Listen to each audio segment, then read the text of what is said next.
Hello बच्चों, कैसे हैं आप सब। तो एक बार फिर से आपका स्वागत है द फिजिक्स स्कॉलर में। और बच्चों, जैसा कि पिछली क्लास में हमने सेल्फ इंडक्शन के बारे में डिस्कस किया था। हाँ, इलेक्ट्रोमैग्नेटिक इंडक्शन का बहुत ही इंपॉर्टेंट टॉपिक था। और आज हम एक और नए टॉपिक के साथ आए हैं जिसका नाम है म्यूचुअल इंडक्शन। देखिए, म्यूचुअल इंडक्शन के लिए कम से कम दो कॉइल आपके पास होनी चाहिए। जैसे मैंने बताया था कि सेल्फ इंडक्शन में एक ही कॉइल के साथ आपका काम हो जाएगा। एक ही कॉइल में क्या होता था कि मैग्नेटिक फ्लक्स में चेंज होता था, उसमें करंट इंड्यूस होता था। लेकिन यहाँ पे क्या है कि आपको कम से कम दो कॉइल आपको चाहिए ही चाहिए, ठीक है ना। तो म्यूचुअल इंडक्शन क्या कहता है कि अगर किसी एक कॉइल में अगर हम क्या करें, किसी एक कॉइल में करंट चेंज करें, है ना। अगर किसी एक कॉइल में करंट चेंज करें तो उसके मैग्नेटिक फ्लक्स में चेंज होने की वजह से दूसरे कॉइल में मैग्नेटिक फ्लक्स में चेंज होगा और उसमें करंट इंड्यूस होगा, ठीक है। तो इसी फिनोमेनन को हम लोग कहते हैं क्या, म्यूचुअल इंडक्शन। तो जरा इसको हम लोग अच्छे से समझते हैं कि भाई म्यूचुअल इंडक्शन क्या है। कि मान लीजिए कि हमारे पास एक कॉइल हमने ले लिया है यहाँ पे, ठीक है। इस कॉइल ले एक कॉइल यहाँ पे ले लिया। इस कॉइल में हमने क्या किया, एक बैटरी लगा दिया, राइट। मान लीजिए इस कॉइल का नाम हमने क्या रख दिया, C1 रख दिया इस कॉइल का नाम, ठीक है। अब इसी के पास में एक और कॉइल हमको लेना है। इसी के पास में हमने क्या किया, एक और कॉइल ले लिया, ठीक, सेम एज। और इस कॉइल में हमने क्या किया, एक गैल्वेनोमीटर लगा दिया। ये गैल्वेनोमीटर आपका डिफ्लेक्शन देगा। और यहाँ पे क्या लगा दिया हमने, ऐसे बैटरी लगा दी है, ठीक है। मान लीजिए कि इस कॉइल में करंट फ्लो हो रहा है। This is the main current, मान लीजिए यहाँ पे है। हम लोग को इसमें I1 मान लेते हैं।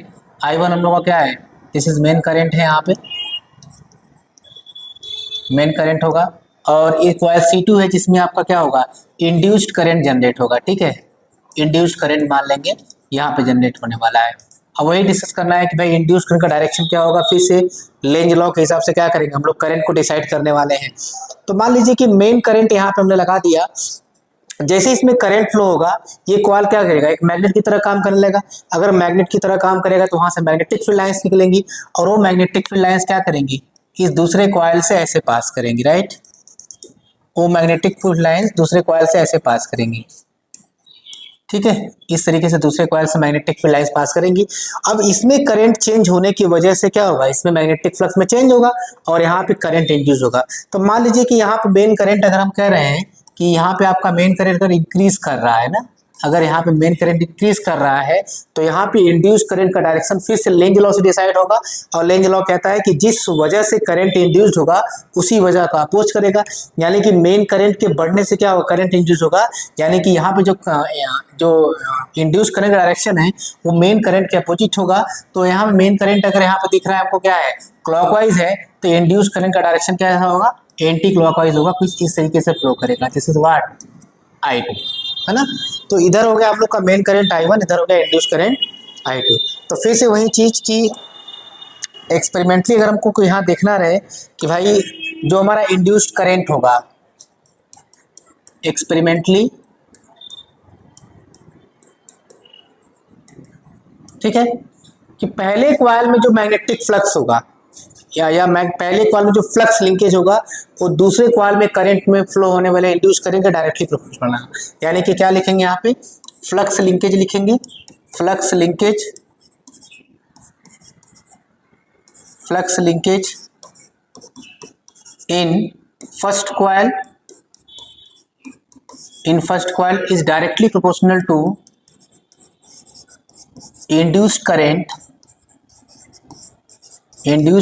in second coil। First coil में जो मैग्नेटिक फ्लक्स में चेंज होगा वो दूसरे कॉइल में करंट इंड्यूस होने का डायरेक्टली प्रोपोर्शनल होगा। तो मान लीजिए कि पहले कॉइल में जो फ्लक्स लिंकेज हमने निकाला N1 Φ1, है ना।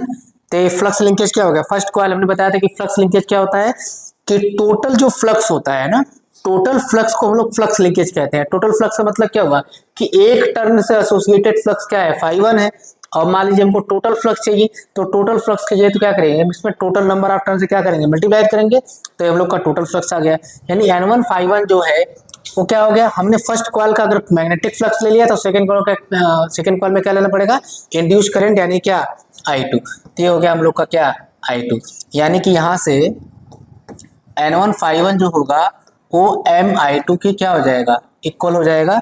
यानी जो M आएगा इसको हम लोग लिखेंगे N1 Φ1 बाई क्या, I2। अच्छा यहाँ पे जो एम है उससे हम लोग क्या कहेंगे, म्यूचुअल इंडक्टेंस। जैसे वहां पे एल हम लोग का कह रहा था सेल्फ इंडक्टेंस था, वैसे हम लोग यहाँ को एम को क्या कहेंगे, this is the what, mutual inductance कहेंगे। लेट्स सपोज इक्वेशन नंबर हम लोग का फर्स्ट आ गया, ठीक है। अब मान लीजिए हमको निकालना है, अब हमको यहाँ पे निकालना चाह रहे हैं कि भाई इसमें जो सेकेंड कॉइल में ईएमएफ कितना इंड्यूस होगा, तो ईएमएफ जरा निकालते हैं। तो ईएमएफ इंड्यूस्ड, अब ईएमएफ इंड्यूस का फॉर्मूला क्या होता है फैराडे लॉ के according, E2 equal to minus of N1 delta phi one upon क्या, delta T, delta phi one upon delta T. यानी कि अगर इसको इस, यही फैराडे लॉ भी आपका होता है, इस N1 को अंदर ले जाएं तो डेल्टा के साथ ले आए तो माइनस डेल्टा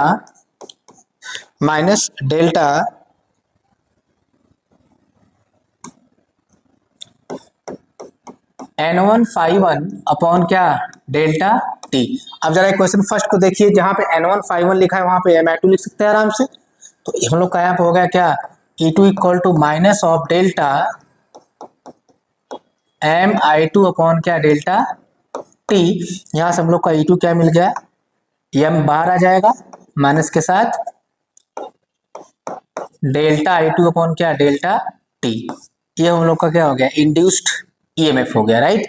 इंड्यूस्ड ईएमएफ हो गया। यहाँ पे हम लोग क्या, म्यूचुअल इंडक्टेंस निकाल लें। तो ये हमारा क्या है, म्यूचुअल इंडक्शन है। म्यूचुअल इंडक्शन में आपको दो कॉइल लेना है, एक कॉइल में क्या करेंगे, मैग्नेटिक फ्लक्स में चेंज करेंगे, दूसरे कॉइल में क्या होगा, करंट इंड्यूस होगा।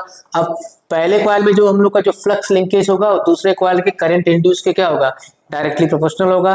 तो फ्लक्स लिंकेज क्या होगा, N1 five one directly proportional to I2, यानी N1 five one equal to क्या हो गया, Mi2, M बराबर N1 five one by I2। और M को क्या कह रहे हैं, म्यूचुअल इंडक्शन कह रहे हैं, म्यूचुअल इंडक्टेंस कह रहे हैं, या इसे हम लोग क्या कह सकते हैं, कोफिशिएंट ऑफ म्यूचुअल इंडक्शन। अब इसी तरह हम लोग को अगर सेल्फ इंडक्शन ईएमएफ इंड्यूस निकालना है तो फैराडे लॉ लगा देंगे इलेक्ट्रोमैग्नेटिक का, है ना। E2 बराबर minus N1 delta phi one upon delta T.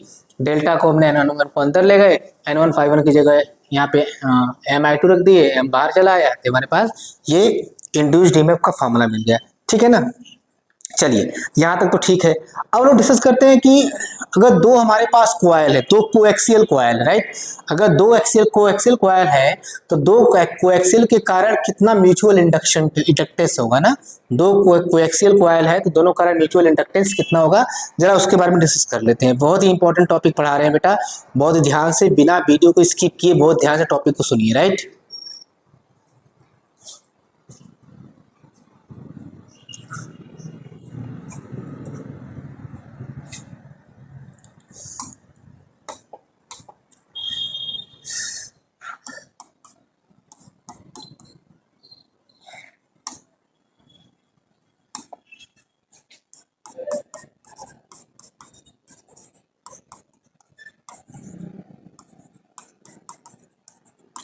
Mutual inductance of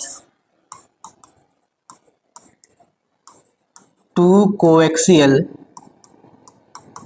कोएल ना, दो कोएक्सियल कोएल भाई, और दोनों कॉइल म्यूचुअल इंडक्टेंस निकालना है। तो मान लीजिए कि एक कोएक्सियल कोएल मान लेते हैं, वहां पे इस तरीके से है कुछ,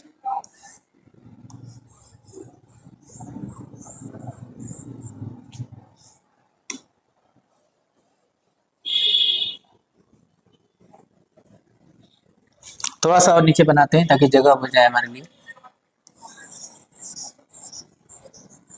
ये मान लीजिए बड़ा कोएल है, राइट। और इसके अंदर हम एक छोटा कोएल और बना रहे हैं, इसके अंदर एक छोटा कोएल बना दिए।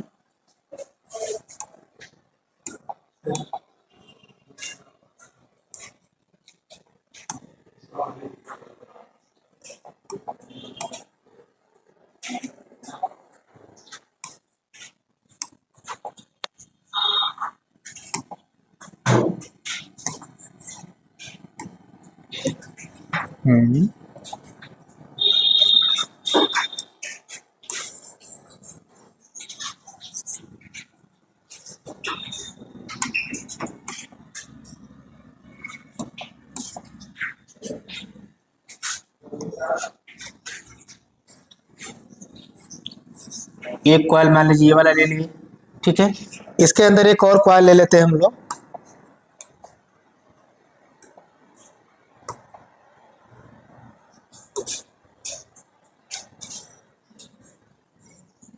एक छोटा वाला कॉइल ले लिया, इसके अंदर कुछ इस तरीके से। मान लीजिए इसमें करंट फ्लो कर रहा है आपका क्या, I1, इसका डायरेक्शन ऐसे होगा, ठीक है। तो जैसे इसमें करंट फ्लो करेगा, है ना, इन दोनों का एक्सिस सेम है, क्योंकि क्या लिखा है यहाँ पे, कोएक्सियल कॉइल है। तो कोएक्सियल कॉइल अगर होगा तो दोनों का एक्सिस क्या होगा, सेम होगा। तो मान लीजिए कि बड़े वाले कॉइल में नंबर ऑफ टर्न मान लीजिए क्या, N1 है, कि भाई बड़े वाले कॉइल में नंबर ऑफ टर्न N1 मान लिए, और छोटे वाले कॉइल में नंबर ऑफ टर्न क्या मान लिए, N2 है मान लिए। अच्छा, छोटे वाले का जो एरिया है उसको क्या मान लिए हम लोग, A2 मान लेते हैं। तो ये छोटा वाला कॉइल उसका एरिया क्या है, A2 है, ठीक है। तो अगर हम लोग मैग्नेटिक फ्लक्स निकाल, क्योंकि पहले वाले कॉइल में करंट फ्लो कर रहा है, तो पहले वाले कॉइल में अगर करंट फ्लो कर रहा है तो मैग्नेटिक फ्लक्स क्या होगा, magnetic flux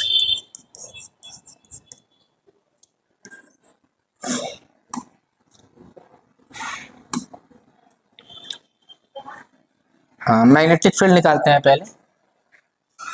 magnetic field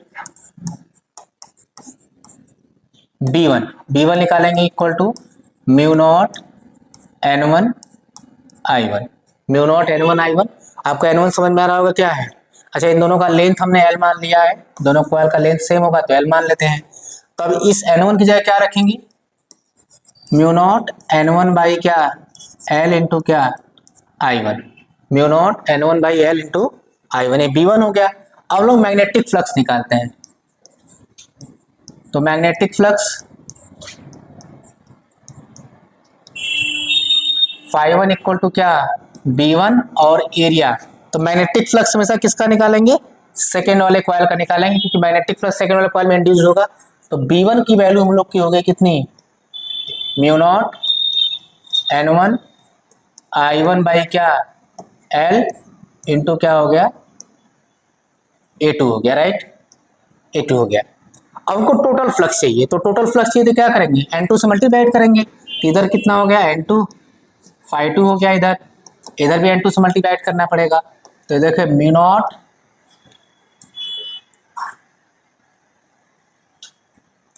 not N1 और N2 से मल्टीप्लाई कर रहे हैं साथ में, I1 divided by L into क्या, यहाँ पे क्या हो गया, A2 हो गया। अब इस I1 को उधर ले आओ, तो N2 φ2 बाई क्या हो गया, I1 हो गया। इधर क्या बचा आपका, mu naught N1 into N2 into A2 by क्या, L। अब इसी को हम लोग क्या कह रहे हैं, सेल्फ इंडक्टेंस कह रहे हैं, नहीं हम कह रहे हैं। तो क्या क्या, mu naught N1 N2 A2 by क्या, L हो गया। ये हो गया क्या, दो कोएक्सियल कॉइल का क्या, म्यूचुअल इंडक्टेंस। तो फिर से वही बात की, अगर मान लीजिए कि कोई एक ऐसा मीडियम आ जाए जिसका मैग्नेटिक परमेबिलिटी क्या है, म्यू है ना। अभी तो मान लीजिए यहाँ पे एयर था, तो एयर था तो हमने क्या किया, आराम से म्यू नॉट लिख दिया। लेकिन कोई अगर ऐसा मीडियम आ जाएगा, तो if a medium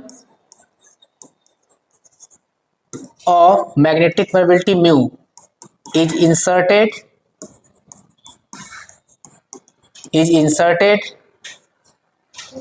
in the coil, अगर coil में इसको इंसर्ट करें तब क्या होगा, देन आपका m बराबर क्या हो जाएगा, अगर एयर था तो म्यू नॉट आया, और कोई अगर मीडियम आ जाएगा तो क्या हो जाएगा, सीधे म्यू हो जाएगा। तो m इक्वल टू कितना हो गया, mu N1 N2 A2 by क्या हो गया, L हो गया। यहाँ पे हम लोग का इसको चेंज करना पड़ेगा, यहाँ पे म्यू। अब चूंकि म्यू की वैल्यू क्या है, म्यू नॉट से बड़ी, म्यू की वैल्यू अगर म्यू नॉट से बड़ी हो गई, इसका मतलब कि कोई भी मैग्नेटिक मीडियम लाने पर, यहाँ पे कोई भी यहाँ पे मैग्नेटिक मीडियम लाने पे क्या होगा, आपका जो म्यूचुअल इंडक्टेंस होगा कॉइल का, वो पहले के कंपेयर में क्या होगा, यहाँ पे बढ़ जाएगा। तो म्यूचुअल इंडक्शन कॉइल क्या हो जाएगा, बढ़ जाएगा, ठीक है। तो ये हो गया क्या, mutual inductance of two coaxial coil. चलिए इसी से रिलेटेड क्वेश्चन कर लेते हैं हम लोग।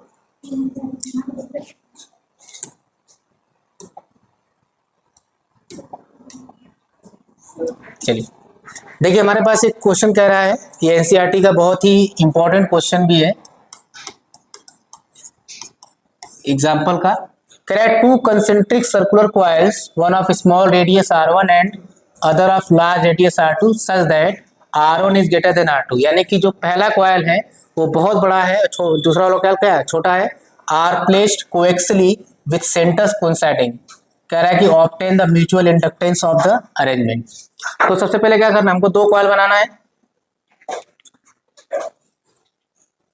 एक कॉयल ये बना लिए, ठीक है, और इसका सेंटर मान लीजिए कहीं यहाँ पे है। इसमें मान लीजिए करंट फ्लो होगा, let's suppose I1 current flow हो रहा है। अब कह रहा है कि दूसरा कॉइल जो R1 है इसका रेडियस R2 मान लो, R2 रेडियस हो गया। अब दूसरा कॉइल जो R1 है उसका रेडियस बहुत छोटा है, यानी कि वो कहीं कहीं यहाँ पे लाई करेगा, इसका मतलब, ठीक है। इसका रेडियस क्या हो गया, R1 हो गया। अब जैसे जैसे क्या करेंगे, यहाँ पे मैग्नेटिक करंट को चेंज करेंगे, इसके सेंटर पे क्या होगा, मैग्नेटिक फील्ड चेंज होगा, और यहाँ पे क्या होगा, जनरेट होगा मैग्नेटिक फ्लक्स। तो जैसे जैसे आप करंट चेंज करोगे वैसे वैसे क्या होगा, मैग्नेटिक फ्लक्स में चेंज होगा। तो हम लोग यहाँ पे मैग्नेटिक फील्ड निकालते हैं कि इसके सेंटर पे मैग्नेटिक फील्ड क्या होता है। अब आप पढ़े हैं पहले से कि किसी भी सर्कुलर कॉइल के सेंटर पे मैग्नेटिक फील्ड का फॉर्मूला होता है B1 इक्वल टू कितना, म्यू नॉट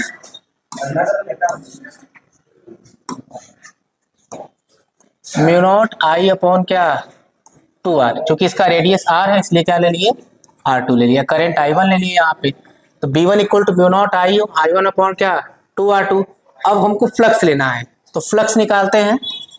फ्लक्स कहाँ निकालेंगे, इसके सेंटर पे, यानी कि जो हमारा जो छोटा वाला कॉइल है उस पर। तो यहाँ φ2 क्या लिखेंगे हम लोग, φ2 इक्वल टू B1 और क्या A1।